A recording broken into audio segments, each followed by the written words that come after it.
Welcome to the Workshop Therapy Podcast. I'm your host, Andrew, and this is the last episode of 2023. And I am joined today by my favorite repeat guest. Your only repeat guest. You're not. That's why you say things like, you're my favorite son, because I only have one. I've had multiple repeat guests at this point. Oh, have you? I have.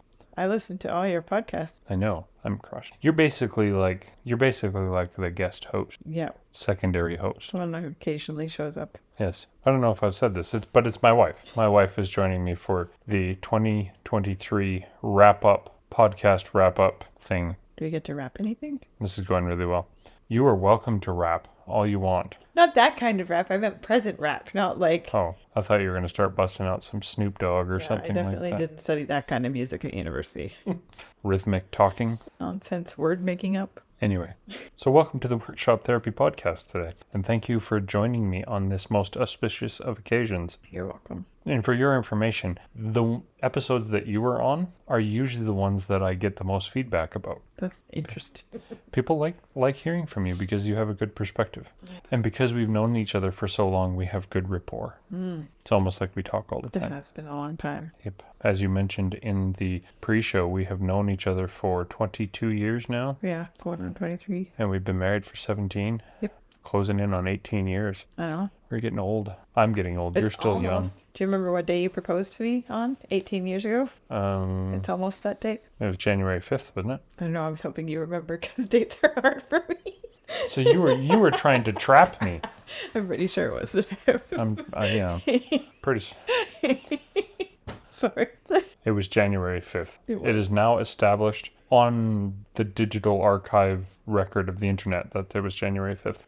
It was. But I feel like there's like especially like women never forget dates. I struggle with remembering dates like way more than you do. That's not entirely true. I struggle with remembering dates that, Don't mean anything to you. like, I still struggle with knowing which month has 31 days. The only month that I am that solid kind on. of yeah, that's The not what only I mon- mean though. But that is a date. And Yeah. and like my siblings' birthdays, they're in the calendar. That's the only reason that I know my siblings have birthdays and when they are. Yeah, I mean, to be fair, most of your siblings were moved out by the time you can remember. It's true. They're all old grandparents now. Yeah. But yeah, like I have a hard time remembering birthdays. I remember mine and I remember yours and I remember our kids. You know the kids' birthdays. I'm fairly solid on those ones, but beyond that, And your parents and Hayden's and stuff, you remember those ones. yeah, but you do too. And you know my nieces and nephews' birthdays and No, I am very good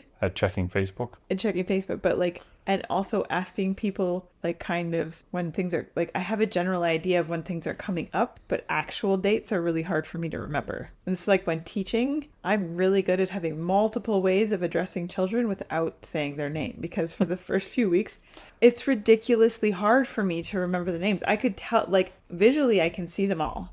But putting a name to it is hard. So I have really good coping skills for covering that up. But like my best friend, Right. she remembers my birthday. She remembers our kids' birthdays. I don't. And I feel like for a long time, I felt a lot of guilt over it. But now I'm just like, well, it's just the way that my brain works. I just can't. And so I check Facebook or there's ways of getting around it and be like, oh, your birthday's coming up. What are you guys doing? When are you doing something? Asking questions that get me the answer without them thinking that I've forgotten. Anyway, Yeah. because I love you. It took me like the first 6 years of our marriage to remember what day your birthday was. Really? I know it's in March and I know it's in the 20s, but like even like when you were down in LA and I sent you birthday presents. Yeah, they always got there early. Yeah, because I knew it was in March. And so I just sent a present. No, I really struggled. And you didn't know that. But it took me a lot. Like, that's why I write them on the calendar. Because a physical act of writing helps me to remember. But I have to have a visual calendar there. Like, having it on the phone means nothing to me. Yeah, and that is very much an ADD thing, though, right? Is when it goes into the phone, it just vanishes versus Ceases to exist. versus when you're thinking about something and you're using a muscular skill as well, it reinforces the memory more so. Like using the writing, the feedback from the paper and all of that jazz, it all helps. Yeah, I really need that. That makes But me yes. wonder actually if like those you've seen the Remarkable stuff. It's like a digital paper. Oh, yeah. I wonder how that would... Kind of like a doodle board, but that goes into your... Yeah. I've wondered about those, but if it would be it helpful. Also supposedly has like a paper feel to it, like a paper feedback. But here's the thing, and I don't know that other people feel like this, but like for me, if I'm studying or in a class or whatever, I use different colored pens when I'm writing, if I'm taking notes and all that kind of stuff, and I draw a lot of pictures in it. That's how I remember what things are. But I also like, if I close my eyes, and during a test, I close my eyes and I have to like flip the pages of the notes and go through them in my head. So I don't know. That's what I've always hesitated with virtual things, because I can't move them. I can't scroll. The screen doesn't show up for me the way that papers do. You don't see your hands reaching out and grabbing this. No, so I can't turn or the flashcards. Like flashcards are really effective for me for short term, but for short term memory stuff too, I was good. But I will say, like, once I was done, that information is gone. I can't retrieve it again. Yeah, I don't remember a lot of stuff from university. But yeah, I need paper. Maybe still. I have ADD too. It is potential. Want to go ride bikes? Maybe, actually. It's pretty nice out. Yeah, for January, or for December, end of December, almost January. It's crazy. It's above freezing. Global warming, global climate change, whatever it is now. That's one thing I think, as a total aside, I think as Canadians, there's not very many Canadians that are concerned about global warming as much as other areas in the world. It's not really sad that we're warmer. Yep. Oh no, you mean we only have to shovel snow for 2 months of the year? Instead of 6? Instead of 6? What a shame. I mean, that being said, pollution is bad, so stop polluting. But anyway, back to ADD. Yeah. Did you have anything in particular? You said you were thinking about things to talk about. Is there anything in particular? Or is that just you wanted to talk about ADD, or do you want to talk about a recap of 2023, how everything went? Sure. I thought we were doing like a recap thing, and I was just going to see, like, I kind of thought up things in and made mental notes of things that I could talk about if it came up in conversation with you, like, because I replay or like past conversations and stuff to see, because this is like the first time you've given me any sort of warning that it's going to happen, not just, hey, let's record a podcast now. That's not true. Or maybe the first one. So therefore it's not the first time. You're correct. Yeah, this has been a relatively momentous year for us. Like, I mean, disability aside, we've this year done a pretty significant trip. I mean, 28,000 kilometers. With 3 kids. With 3 kids. In this truck, not even in the like... Yeah, not even in a spaced out vehicle. Mm-hmm. But, yeah. What are some of the things that you learned this year? Obviously, we've been focusing more on mental health this year than ever before, I think. Partially because of my degree, but partially because of... breakdowns? breakdowns and trying to help our kids. I think, like navigating, we've learned a lot, and a lot of things that as a teacher, I thought could only be done through school, but then you have to like relearn the whole situation when it's not working for your kids, and then navigating, because in Canada, most things are socialized, right? But then there are some things that are still private options, but I feel like you don't grow up knowing that, or almost there's like maybe it's like a middle class thing, but there's almost like you can't pay for it, or like it's wasteful to pay for it. Yeah. Do you know what I mean? Like, yeah, it's funny here in Canada with our socialized services to the extent that they are, because you get a situation where you at a certain level, a certain low income, you have more services than people who are of a higher income but still can't afford to pay for the private services. Yeah. And so there's this funny breakdown in the middle class, which is where if you're poorer, or if you're a lower economic status, you're better off than if you're a slightly higher economic status but not high enough to get to the next level. If you're in that middle ground, you're kind of screwed over. Yeah. Well, and that's something like that we've noticed with our son too, right? Because he's not a behavior problem, but we were active, involved parents, and it wasn't an issue. And so he just kept getting pushed to the back and pushed forward along through. And when you hit those like COVID times where you bring him home and you're like, oh my goodness, what's been going on? Yeah. Oh my goodness. Why are you... Why can't you add? Yeah. Why are you 10 years old and are struggling with basic 2 + 2 addition? So, I mean, there's things like that you're just like, but I grew up in the school system because I'm like a child of a teacher, and I grew up thinking school was the be all and end all. Yeah, and school was great, and I got to do all kinds of things that other kids didn't get to do because I was at the school all the time, and I liked that, and I liked that environment. But then when I think this year has been hard mentally for me as well. I mean, it's not our first year homeschooling at all, but I think I've had to I think I've dealt with it more this year. Well, there's been more pressure from your family. Yeah, outside. Well, and like people are in town people in the community, there's more pressure because, well, why isn't he in school, or why aren't your other kids in school? Mm-hmm. And it's because we're trying to do what's best for our children, and clearly the public school system has failed our son. And when we're noticing the same sorts of tendencies in our daughters, you don't want to throw them to the wolves. No. When you know that there's potentially a better way to do it. And I think that's like circling back around to what we're talking about, like the healthcare system. I really didn't understand, because the way it's done here is your kid's in school, they're struggling, they got put on the list to get an NPSYCH if parents and teachers agree that that's what you should do. And our son was on the list for years and just kept getting pushed back and pushed back and pushed back. And when we talked about it with them before we pulled him out of school, they're like, oh yeah, it's going to be another 3 to 5 years before he gets seen, just because he's not a behavior issue. Yeah, so at which point he's Meaning done. He's not injuring other children. Yeah. Did he have maladaptive behaviors? 100%, but they weren't interfering with anybody else. So he just kept getting pushed. And what I didn't understand, and I understand more now and we're opening our eyes to, is that there are private options for educational psych assessments and stuff, and that the private option is actually a completely different test and a totally different and far superior evaluation process that gives you so much more information. And had I known that back when our son was like 6 years old, I would have done it. Yeah, and that's but I didn't even know I could do it. I thought it had to be done through the school, through the social programs, because that's all I knew. Yeah. And it wasn't explained, I feel. Anyway. Well, and that's one of the reasons why we've talked about, when I'm done my master's, what the path is am I going to be talking to individuals and, helping them deal with their issues, or am I going to be doing other things? And one of the things that interests me is like the ed psych stuff, because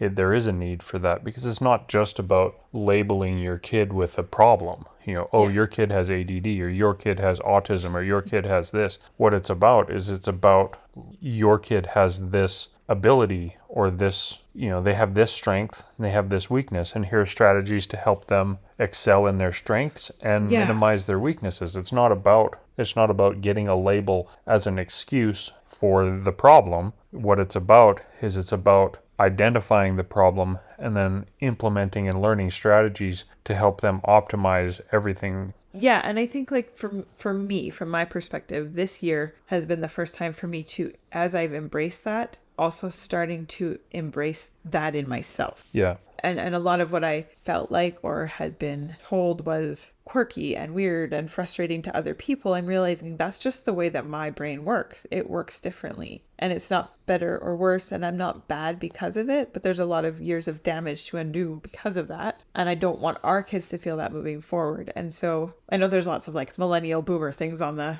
internet about your boomer parents not understanding, but like conversations with that generation they feel like you're wanting a label so that you have an excuse to not. And that's not it. I really want to know what's going on with our son and also with myself, because I want to be able to function in the best way possible for me. And I think that's where like the change has shifted for us. And we both want to be doing something that we feel more passionate about, that we feel more of a connectedness to. We want to be more involved with outdoors, because that's been hard here and hard during COVID. Like lockdowns and stuff were pretty extreme here for a long time. And I think this year, and you're seeing it, lots of people were like 2023, run away from it. It's because we're starting to deal with the fallout from all of that. And it's in kids, it's in parents, it's in seniors. Like, yeah, there's been a lot. But I think the big takeaway for me is to not be so afraid of going a different path than what other people want you to go. Yeah,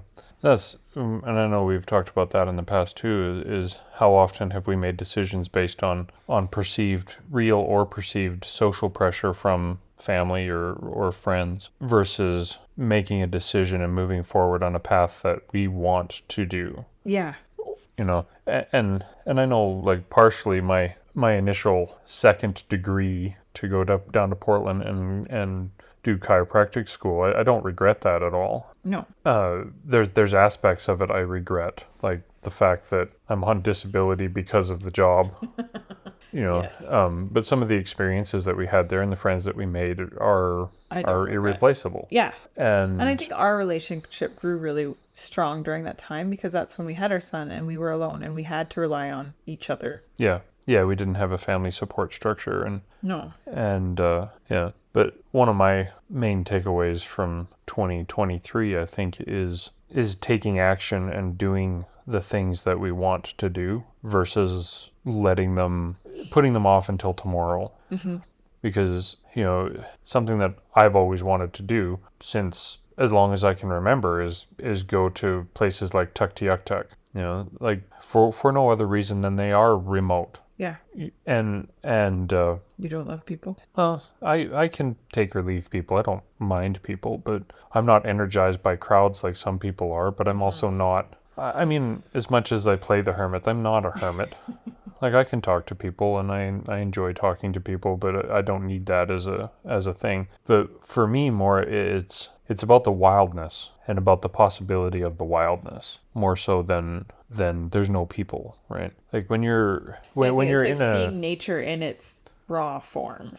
Yeah, like looking out of our window here is what I'm thinking. We're in a corner lot, and our lot comes to a point at a four-way stop, and on each of the four corners, I guess it's not a four-way stop there, is it? It's a T intersection. But on each of the sides, there's a house. And moving out from there, there's a grid of evenly spaced houses, or relatively evenly spaced houses, with evenly spaced trees and evenly spaced fence posts, and the possibility for movement and for freedom is constrained to that grid. Yeah. Whereas when you're in somewhere that's wild, there is no constraint, right? There is if you want to go that direction, you can go that direction. If you want to change your direction, you go the other direction. And as much as I like hiking in the national parks and stuff like that, to some extent I get frustrated there too, because you are constrained to a predetermined path for the most part. Yeah. And that's where one of my favorite memories from being in Jasper is when we stopped alongside the road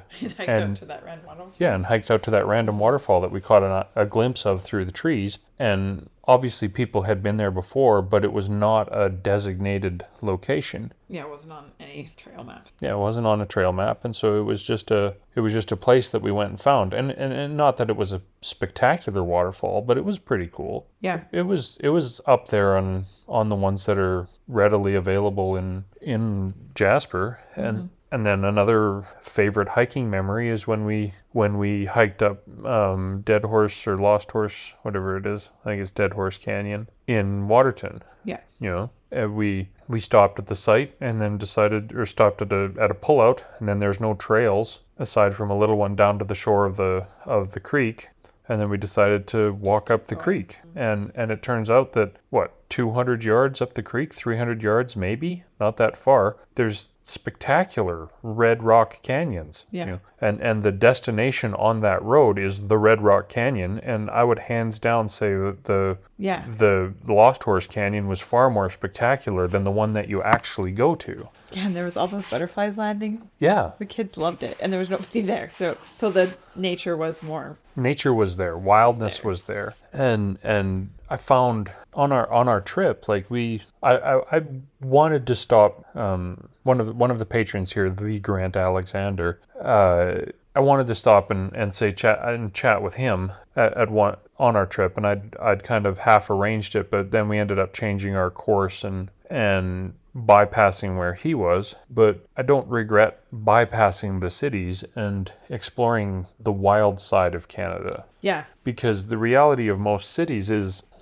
they're all the same. They each have their own specific thing. Like Montreal is different from Ottawa, which is different from Toronto. But for the most part, you're constrained to the pre-existing grid that's there. And you go to the same restaurants. And yes, there's museums with different artifacts in them, but they're, all the same. Yeah. Whereas the wild, it just feels like there's more possibility and more freedom. Yeah, I agree with you. Maybe that comes down to the ADD in my head too, that, being constrained to a desk and stuff. And that's probably one of my biggest frustrations with being a chiropractor, is that I am constrained to an office. I'm not free to work from wherever. I have to be at X place at X time for X patient. Whereas going into the mental health field, particularly with the rise of telehealth post-COVID, I'm much more free to see you in your home and I'll see you from my home, or if I happen to be on the road somewhere, I can still have the same office visit. Yeah, it opens up possibilities in a different way than we had before. And I think taking that time with our kids was time that we can never, I don't regret any of it. No, I mean, we sold the car to do it, but... And sometimes is that hard right now because we're not in a position to buy a second vehicle? Yeah, largely because I'm a lot shorter than you and the truck is really big for me. I don't love trying to get the kids into the car seat. I have to physically climb into the vehicle to do it because I can't reach. And so it makes there's things like that I can get caught in that loop of frustration and angst. And this isn't where we plan to be at 40 years old. And I don't know how many times we've said that this year, right? This is not where we saw ourselves at all. Yeah. And having to make that pivot and switch, there's been a lot of mentally very difficult days. Yeah. And I know that we're not alone in feeling this. And I know that the depressions for both of us have been dark and things have been really difficult. And I had a conversation with somebody and I was talking to them about it. And they're like, well, I hope you didn't let your kids see any of that. And I had pause because I was like, what do you mean? Because I know they've seen it. We're together in a house all day. How can they not see it? And she's like, well, you never want your kids to see that you've gone through those things. And I said, but if they've never seen me go through it, how are they going to get through it? Yeah, if they've never seen you go through it, then how do they know how to go through it? Yeah. It's a new thing and it's an overwhelming thing for them because that's how I feel. I didn't see my parents go through this or deal with these things, and I don't know how to do it. And I feel angst and overwhelm and frustration and depression and all of those things because I don't know how to do it and I don't know how to navigate the system to get help. Yeah. And it's frustrating. And so I think we do a disservice when we try and hide it. I mean, we've been through lots of things this year, including including my brother and sister-in-law losing their first baby and going through and explaining that to the 6-year-old who understands enough to know something bad happened. Yeah, that it was bad and hard. And then having the 2-year-old being still talking about baby Penny's going to come. And we're like, well, she can't come, and explaining that and dealing with that. There's been some really... Or yesterday asking if she can kill Uncle Scott. Right? She doesn't get it. You don't understand what that means. And putting our dog down. And there's been a lot this year that has just been hard. Yeah. And then you stop and think about it and you struggle. There's the other struggle of, we're quite blessed at the same time, Yeah.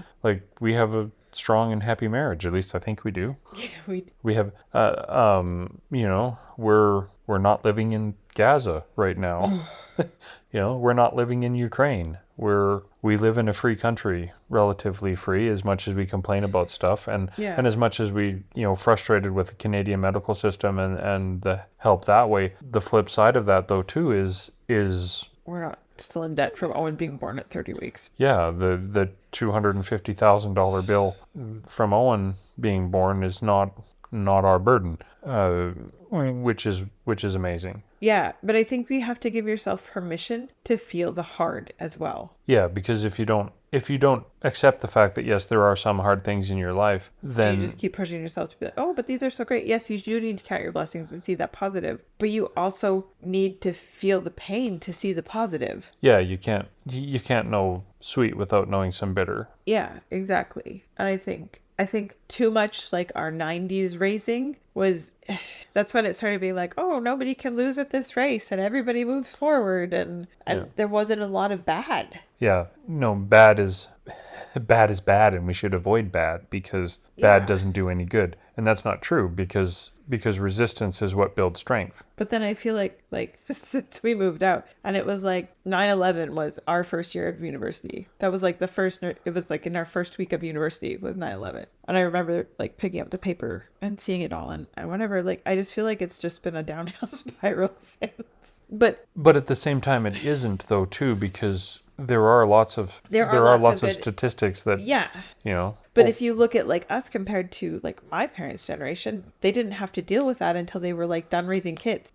Yeah, and that's where I was talking to my dad prior to going off on disability, and I was talking about how stressful things were economically at that time, and because my hands were going downhill at that point, and so hands have been going downhill for and years, so it was, I was limiting work, and so we were just kind of getting by, but just, and so it was stressful, and that's when my dad talked about to me, he's like, well, you're in a better economic position than I was at your age, and it blew my mind, because you didn't know. I didn't know that, when I was 13, when I was my son's age, my parents were just about bankrupt. That's why we moved and sold our big farm and bought a smaller one, is because they were in the middle of extremely high interest rates, and they were paying for the ranch. I think they were paying something on the order of $50,000 a year just in interest payments, and so that it just wasn't sustainable. But I didn't know that. And partially it's frustrating for me because like you said, your parents never demonstrated that they had difficulties. And so when I was going through a similar difficulty or a stressful time, I didn't realize that my parents had experienced these same things, and so or similar things. And so you feel isolated and alone. Yeah.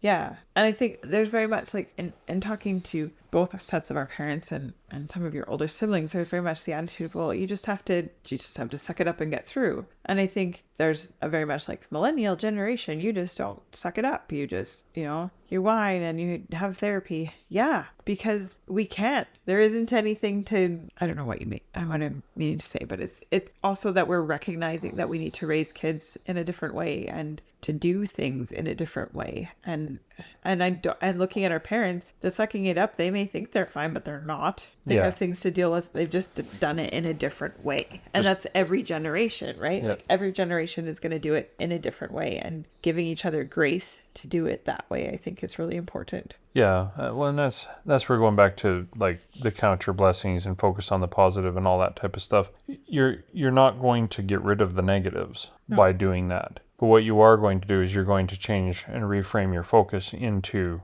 yes, there are bad things, but look at how this is helping me experience the bitter is helping define the sweet. Yeah. That's where, like, watching your cooking shows and stuff with you, sometimes I always I'm struck by the fact that people, like, acids and bases are bitter, right? Yeah. But in order to highlight the sweet and the sugar and stuff, you have to add the acid to it. You have to add the things that counterpoint the things you want to highlight. Yeah. And I think that's kind of like the mortal experience is we meet resistance, we meet difficulty, and you can either allow that to break you down or you can allow that to highlight. But yeah, and in that though, be okay with there being a time where it is going to break you. Because not feeling the break, I think, is what leads to the narcissism. Yeah. I think ignoring the break. Yeah, and you want to dull everything so that you can't feel that. I think acknowledging like that this year has been hard. There's been great times, and we were able to cross the country, and we've spent more time with our kids as a whole family than we ever have gotten to before. There's been some wonderful things like that, but there's been some really tough times, like mentally, physically, financially.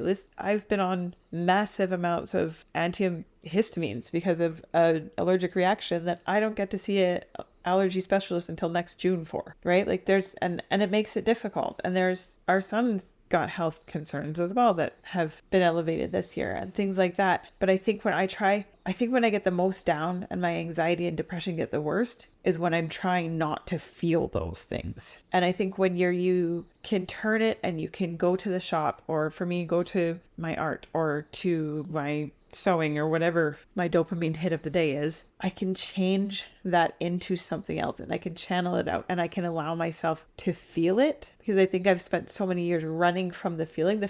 Feeling it is scary. I don't like feeling it, but not feeling it isn't the answer.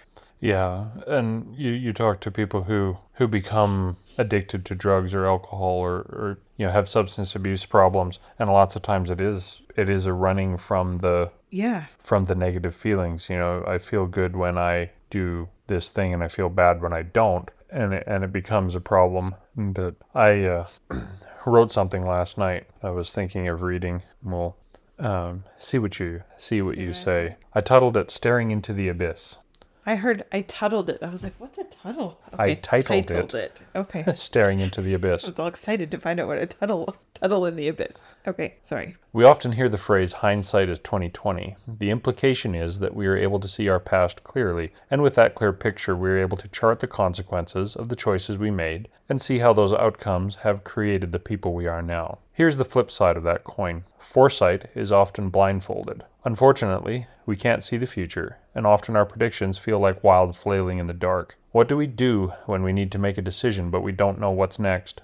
It can be intimidating stepping into the dark. You don't know if there's a floor there, or if there's a hole, or maybe even a step up. The thing is, you can't find out until you take the step. Many of us have heard of Schrödinger's cat. For those of you who haven't, I'll describe it. Erwin Schrödinger was a Nobel Prize-winning Austrian physicist born in August 12, 1887. He's best known for his groundbreaking contributions to quantum mechanics, which is the branch of physics that deals with the behavior of particles at the subatomic and the atomic levels. Schrödinger's cat is a thought experiment he devised in 1935 to illustrate the principles of quantum mechanics, specifically the concept of superposition. In the thought experiment, a cat is placed in a sealed box along with a radioactive atom, a Geiger counter, and a vial of poison, and a hammer. If the Geiger counter detects radiation, indicating that the atom has decayed, the hammer is released, breaking the vial of poison, causing the death of the cat. According to the principles of quantum mechanics, before the box is opened and the system is observed, the atom exists in a superposition of a decayed and undecayed states simultaneously. This implies that until it's observed, the cat is both alive and dead at the same time, existing in a superposition of states. It highlights the peculiar nature of quantum systems where particles can exist in multiple states until observed, collapsing into a definite state upon measurement. Often, when we stare into the abyss of the future, we don't know that if the proverbial cat is alive or dead. We don't know what will happen when we take that step. Are we going to step into a hole, or are we going to climb the stairs? Just like Schrödinger's cat, we don't know until we open the box and look in. The thing is, standing still and wondering what is going to happen isn't going to change what will happen. And in fact, if anything, it's likely to decrease the odds of it going right. So I wrote that last night. It was one of my, it began with one of my random shower ponderings. As I'm taking my shower, I seem to get to my most philosophical state at that point. But because you just stand under the hot water for like half an hour. And it's lovely and relaxing, and it makes my hands feel better. Yeah, well, I can't because it just makes my rash worse. What do you think? Staring into the abyss. The abyss is scary. Well, no, but it is. I like that point because it's both alive and not at the same time. But until you do something, you don't know what the outcome is going to be. And I feel like, especially with COVID, we've been so afraid of what the outcome of our actions is that a lot of us have frozen. Yeah, well, that doesn't do any good for you or for me, or for anybody else to be stationary. And I think, you look around, again, going back to our earlier conversation about wildness, there's nothing in the wilderness that's stationary. As much as, trees don't move, the wind is constantly stressing them. And when you're walking through a forest that you've never been before, you can tell by looking at the trees what direction the prevailing wind is. Especially in southern Alberta. Especially in southern Alberta. Largely because there's only one tree. Yeah, but and all the leaves are blown off one side. Yeah, but you can tell because the trees grow in a certain way in response to the stress that's placed upon them. And when things are in a homeostatic situation where nothing is changing, that's usually something's wrong. Something's not healthy about that situation. So how do we move forward? Because the decision paralysis is real. Yeah. I think it's important to remember that when you make a decision, you can always make a different decision later down the path. Yeah. Just because you've committed to a certain path doesn't mean you have to continue that path to the end. If the path isn't working for you, you can stop and you can retrace your steps back to the last turning point and then pick a different path. Or even, again with the wildness, you can stop on that path and then you can just jump off the path. There's nothing saying that you have to stay on the path that you've chosen because of whatever. There's the pressure to stay on that path is often perceived pressure, not really there. Yeah, and people who want you to stay on that path instead of pursue the path that you want to pursue generally have an agenda of their own, and they're trying to use your path to their benefit. Yeah, no, I'd agree with that. The boss who wants you to stay at work even though you want to do something else, he's not interested in your happiness. He's interested in his productivity. Yeah. And I think that's a big shift, like in our generation too, is I don't want to put all of my hours in a day working and then retire and my kids are far away and I have no relationship with them. Yeah. Our family is the most important thing to me. Our children are the most important thing to me. Yeah. And yeah, I could go back to work teaching right now and we would be financially fine. It would be a couple of struggling months, like getting you through school. Financially, we'd be much better positioned than we are currently. Yeah. But at the same time, if I do that, I'm telling our son he's going back to school to where he's bullied and hurt and not accepted and doesn't understand and struggles, and I can't do it. And so we're trying to figure out different ways. And I think that that's a misconception a lot of people is like, oh, you just want to work from home so you don't have to go to work. No, I want to work from home so I can help my kids develop the skills that they need to be successful in the world. Because the reality is, I mean, we haven't found out the official stuff yet, but our son is neurotypical. He's not the same as other kids. Neurodiverse. He's not neurotypical. And but that speaks to how many people actually are neurotypical. Neurotypical is an average of everybody. Yeah. Nobody's neurotypical, But okay, so you look on the internet, I was thinking about this yesterday. You look and there's people who are dressing like Edwardian Victorians and all kinds of, like Victorian era or Edwardian era, or they live like they're in the 50s with all 50s appliances and everything. There's a child knocking at the door. We're back. Okay, so I think my point, if I can remember, which is asking a lot, is that people are more embracing of different styles and different ways of being, whether that be good or bad or whatever, than they were when we were kids. And we very much grew up in I feel like perfectionist, you fit this mold, so you do this thing, so you move that way. And as we're trying to break that or remold it, not necessarily break it, so creating a life that you want, not like a life that you felt like you were pushed into. And I feel blessed in lots of ways that I feel like we're on the same page with that. And we both support each other in the desire to be involved with our kids together. And that your role as dad is just as important as my role as mom. And that together we are the best for our parents for our kids, right? And together we are better for our kids than if they just had me or they just had you. And so I feel like as we move into 2024, I want to make goals and things that will help us to be stronger and me specifically to be strong enough to stand up when people say, why are you doing that? Or that's not the best thing for him. Or why is he on medication or whatever? That I'm strong enough to say, because these are the choices that we are making as a family. And these are the choices that we feel are the best. And we have done our research and we have looked into the options and legitimately have a lot of education behind both of us to say that this is the best fit for our family. Is homeschooling for every family? No. Absolutely not. But for our family, this is the best fit. Would I love to find more homeschooling groups and get the kids more involved in other activities and stuff? For sure. And we're working on that as two introverted people trying to... Well, I think that's one of the ironies, though, of our society currently, kind of tying things together is there is a more more acceptance of diversity. Yes. But only when it fits into the mold. What they deem diverse. Yeah. Yeah. Mm-hmm. No, for sure. Like as long as you're fitting into the grid pattern of the city, then you can be diverse. And so as a result, we have this situation where diversity is accepted, but only if you're diverse in a certain way. And so you're still constrained to the same path that you were before. You're just allowed to wear different clothes or call yourself different pronouns. Yeah. But you're still constrained to that path of wake up in the morning, go to work. We've been joined by our youngest guest ever.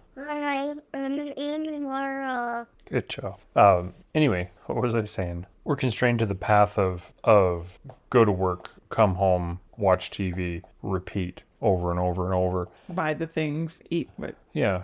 Buy the things that are marketed to you. Eat the DoorDash.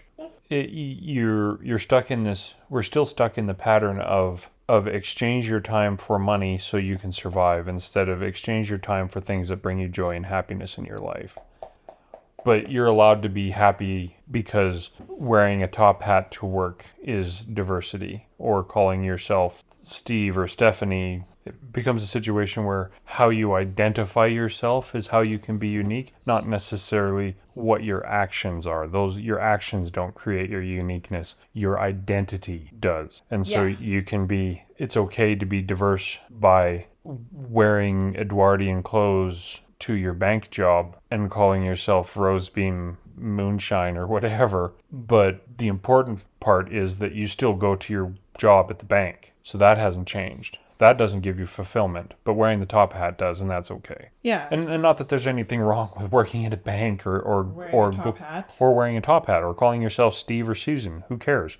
But there's also nothing wrong with saying I want to stay home and homeschool my kids because that's what works better for them. And there's absolutely nothing wrong with a parent understanding their child better than the teacher at school. Yeah, especially when their parent happened to be a teacher at school and their other parent happens to be a freaking doctor with neuroscience degrees. And I think that's something that we've confronted a lot this year is the fact that, well, you should have your kids, and we're getting advice from people who, well, they need socialization, blah blah blah, they need this, they need that. Like, I've seen your children, number one.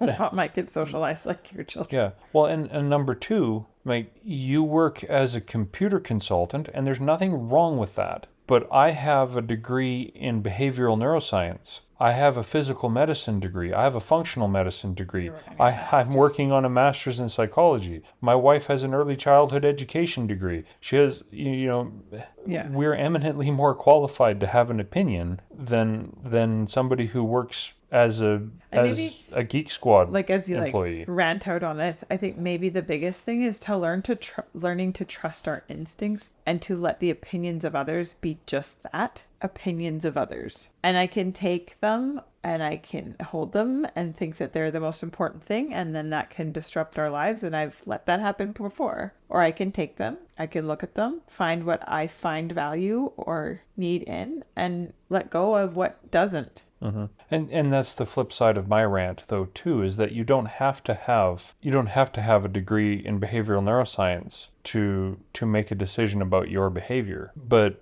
you have experienced your life. You know what experiences, going back to, staring into the abyss. Your hindsight's 20/20. You can analyze your past and you can understand why you are the way you are and where you're at. And that makes you the most qualified person to make your decisions. Yeah, and I think moving forward, as we, let other people make their decisions too, because they are their decision, then that almost gives us the freedom to do it for ourselves. And I think that's really important, to just not get so stuck, for me. And realize that our life experiences and the things that we have gone through shape our opinions of things. And it's totally different for every person.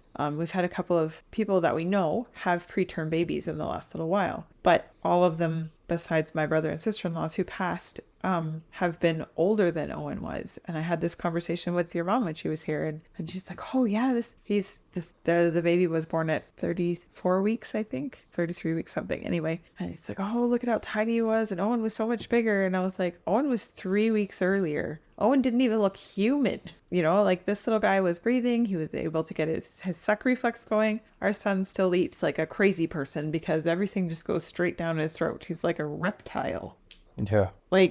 So there's things, but your parents weren't around. Nobody saw him that way. Uh-huh. We were alone in that journey. And something that I've dealt with the last couple of weeks is realizing that you were there, but you were also at school full time. And I was alone in a lot of it and saw things and dealt with things that nobody else had to. Mm-hmm. And that's where... And as we've pushed boundaries, but have pursued private testing and figuring out what's going on with our son, a lot of that has come up for me and been difficult to deal with. And then as I've shared it with you and we've talked together, it's helped me a lot. And I appreciate that you haven't tried to push just move on or whatever. You've been really supportive of, yeah, that was hard. And what you were doing was hard because you couldn't be with him too. And there was different hard in that. But I think that that's where a lot of couples, you can let it bring you together or pull you apart. Uh-huh. Yeah, and that's kind of going back to my point that you are the expert on you. Yeah. Nobody else is. I mean, doesn't matter how many degrees I have, I still don't know your experience. You can tell me your experience, but again, that's subjective to what you're communicating to me, and you can't possibly remember or communicate everything that has affected you. And so I'm still not an expert on you. Yeah. So you're the expert on you. You're the one that can make your decisions. And yes, other people may have valid opinions, and they may give you information and suggestions that you hadn't thought of that are beneficial. However, ultimately, the decision to act lies with you. Yes. There is no abdication of personal responsibility. You can't, refusing to act because you're uncomfortable is just as bad or just as negative or detrimental to you as letting somebody else act on your behalf. Yeah. So then, to circle that all back around and what we talked about,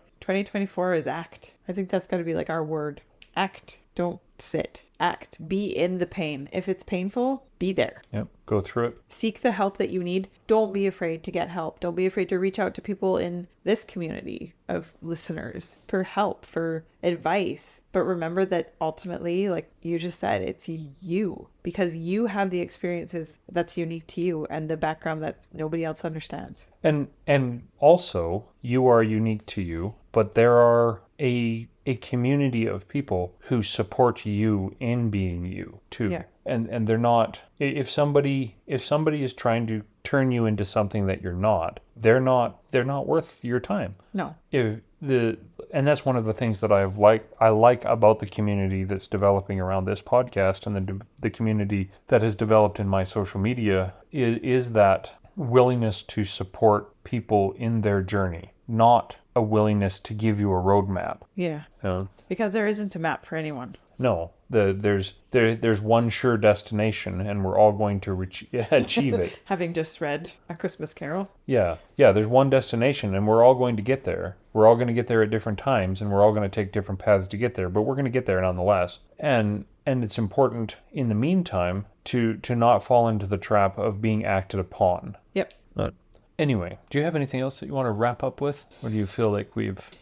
I think it's been ranty and crazy enough like it usually is when I'm on. No, I think, just moving into January, we're just trying to set goals that are attainable, smart goals, right? Yeah. Specific, attainable, or actionable, measurable. What's the R for? Something important. Yeah, I don't remember. But anyway, set smart goals. Yeah. Specific, measurable, attainable. Time. T is time bound. Something. R is, I had a whole... I don't know. Week of whole module on this. Anyway, smart goals are Rational? important. Yeah. I don't know. But yeah. And include your kids in the process. If you have kids, or include your spouse, include your community, seek for help, because I think that's what we've lost a lot of in the last couple of years. Find connection. Yeah, as much as you are the person who's in charge of your destination and your destiny, you don't have to do it alone. Yeah. Find the people who are going to elevate you. And I was going to say on the SMART goal thing, I actually like the acronym SAVE better. Oh. Yeah, specific and attainable are the same thing. But then we have valuable and elevating as goals, because you can have a SMART goal that's not valuable or elevating. It's useless. Like, you can have a SMART goal of I'm going to pick up one rock and drop it in a pile every day for 6 months, and that's a specific attainable goal. But you can have, but it's not motivating. Yeah. You can have a save goal of the same thing. You can have the pick up the rock and drop it in a certain place every day, but it's valuable because of the exercise it gives you, and it's elevating because of the improvement that you get out of that strength or whatever. So I like save as a goal. Okay. So let's save your goals. Let's save your goals. And just because I have ADD and there was a squirrel in this conversation, SMART means specific, measurable, attainable, realistic, and time-bound. Realistic. That's the R. There you go. I kept thinking repeatable, but I knew I was wrong. I heard repetitive. Repetitive. But I like That's not right. I like save better because it's valuable and I like that. elevating, because at the end of the goal you should be improved. So you've been elevated and it has brought value to your life. So if anything in this podcast has brought value to your life, share it. Exactly. Yeah. Share it with somebody and talk to it. Talk about things that have come up for you with somebody. Yep. And I would love if you're a listener and you want to share your goal for the new year with us, send it to questions@workshoptherapypodcast.com. And we can talk about it. And if you want your name attached to it, say, hey, share this with everybody so I'm held accountable. Yeah. And let's spend the time in this coming year of supporting each other and getting better. And that's one of the things that I'm gonna shout out the Workshop Therapy or not the Workshop Therapy podcast, because that's mine. The Working Hands podcast. Yeah. And let's see, today's Friday. So on Wednesday, they're going to be announcing what their 2024 Make What You Fear project or parameters are. And so I think that's something that's worthy of a save goal, because it's valuable and elevating. It's a self-improvement thing. And I appreciate their yearly challenge to do that. So go over, I know most of you who listen to this are listeners of their podcast as well. So go over and make sure you participate in that. And as our final thank you for the year, I'm going to have my wonderful wife read off our list of patrons. Okay. And I just want to say a special thank you to the most recent two. I don't believe that I thanked Tony Woodland of Woodland Iron for coming on as a patron. So thank you for that. And the most recent patron just a few days ago, Earl 2. Oh, except he in Patreon he has Earl 3. Yeah, it's Earl 3. On Instagram, it's Earl3.xyz, or Z if you're American, which is wrong. It's XYZ.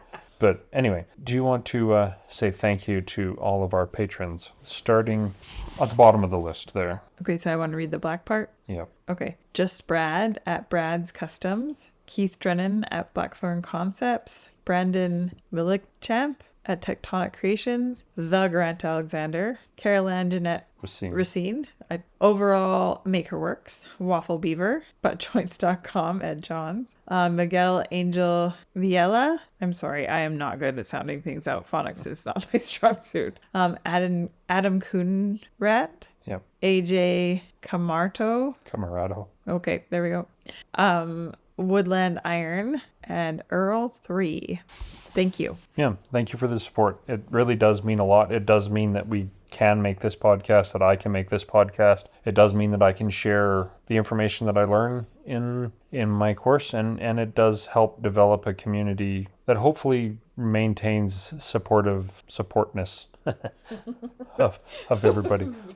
I done have some education behind my word choices. Anyway, Thank you for listening, everybody. And we'll see you in the new year. I think it's going to be a little bit different in the new year, but hopefully it's just as entertaining and as elevating. So if you have something that stuck out to you from here, please share it on your social medias, tag me in it, and I'll make sure it gets shared to mine as well. And with that... I won't share it to mine because I don't share anything to mine. Yeah, she doesn't even know what her social media is, so... I know what it is. I look at stuff, but I just don't... Yeah. I'm busy with kids all day. It's true. Yep. Anyway. So thank you for that. Happy New Year. Happy New Year. Hey, just a quick reminder because I forgot to mention it in the main show, but there's still time to support on Patreon if you want a chance to win the brass hammer I've been making, or a brass hammer. Anyway, so head on over to Patreon. Any level of member is entered to win and support there. Also, if you want to leave a review, that would be appreciated, or feel free to send questions to Workshop Therapy Podcast, questions@workshoptherapypodcast.com. Thanks for listening. And just a quick reminder because I forgot to mention it in the main show, but there's still time to support on Patreon if you want a chance to win the brass hammer I've been making, or a brass hammer. Anyway, so head on over to Patreon. Any level of member is entered to win and support there. Also, if you want to leave a review, that would be appreciated, or feel free to send questions to Workshop Therapy Podcast, questions@workshoptherapypodcast.com. Thanks for listening. I want to say thank you to the founding fathers of the Workshop Therapy Podcast. The OG founding father, Mr. Argiano Serio, Just Brad of Brad's Customs, Mr. Keith Drennan of Blackthorn Concepts, Mr. Brandon Millichamp of Tectonic Creations, and the Grant Alexander. I want to say a special thank you to those 5 as the original founding patron members. Their support started this podcast and provided the needed drive to help share the important message of maker mental health. If you found value in this podcast, I'd invite you to head over to Patreon and support there to help us continue to bring content and hopefully improve and bring more valuable content to you in the future. Thank you.